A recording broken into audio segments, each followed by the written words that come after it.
que la paix soit sur vous. Mes honorables frères et sœurs, on sait toutes et tous que l'iman, la foi, c'est un trésor inestimable, très difficile à préserver, très facile à dérober. C'est pour cela qu'il ne faut jamais baisser la garde. Et l'iman yazidu bi ta'ati ar-Rahman, augmente par la cause de l'obéissance vis-à-vis d'Allah subhanahu wa ta'ala et diminue par la cause des actes de désobéissance. Alors il y a plusieurs moyens de préserver sa foi. Parmi les moyens de préserver sa foi, de voir sa foi augmenter, de sentir un apaisement intérieur, eh bien il y a bien sûr, comme j'ai dit précédemment, obéir à Allah subhanahu wa ta'ala et s'accrocher aux actes d'obéissance.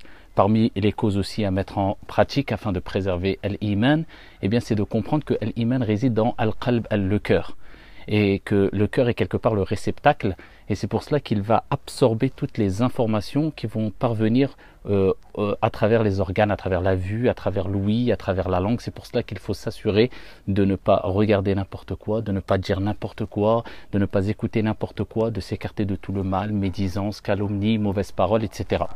Et donc ça, c'est un moyen aussi de préserver la foi qui réside dans le cœur. Et parmi les plus grands des moyens, il y a bien sûr ad-du'a. Et pourquoi pas, alors que le prophète sallallahu alayhi wa sallam, dans le hadith rapporté par At-Tabarani, il nous dit « Inna al-iman la yakhlaqu fi jawfi ahadikum kama yakhlaqu al-thawb.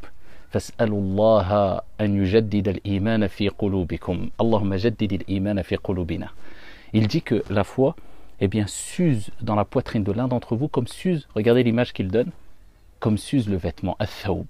Et regardez le vêtement quand on l'a, quand il est neuf, eh bien quand on le porte, on se sent bien, il dégage ici beauté, etc.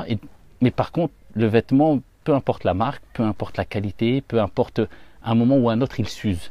Et on doit refaire quelque part sa garde-robe, on rachète de nouveaux vêtements, tout simplement parce qu'on veut préserver ce sentiment de bien-être quand on porte un vêtement neuf, etc. Et on se sent mal quand on porte un vêtement trop usé. Donc on renouvelle le vêtement. Eh bien il en va de même pour al-iman. Le prophète il dit, eh bien la foi s'use comme s'use le vêtement. Et quelle est la solution? Eh bien c'est le renouvellement de la foi. Mais la foi ne s'achète pas avec de l'argent. Mais ici il s'acquiert avec des efforts. Il s'acquiert avec l'invocation, il s'acquiert en s'écartant des actes de désobéissance et en faisant un effort constant, journalier sur soi-même. Et nous sommes des êtres humains, nous ne sommes pas des anges. Que ta foi diminue et ensuite elle augmente. Un jour elle diminue, un jour elle augmente. Une heure elle diminue, une heure elle augmente. C'est tout à fait naturel. Et Allah a dit, nous avons certes créé l'être humain faible, mais il faut essayer de le préserver au maximum. Et pour cela, comme je vous ai dit précédemment, parmi les plus grandes des causes, c'est la dua que le prophète a mentionné dans ce hadith-là. Il dit, demandez à Dieu, à Allah subhanahu wa ta'ala, de renouveler la foi dans vos cœurs. Donc à travers la dua, eh bien Allah subhanahu wa ta'ala préserve, renouvelle la foi dans vos cœurs. Ce n'est pas la seule cause, mais c'est parmi les plus grandes des causes.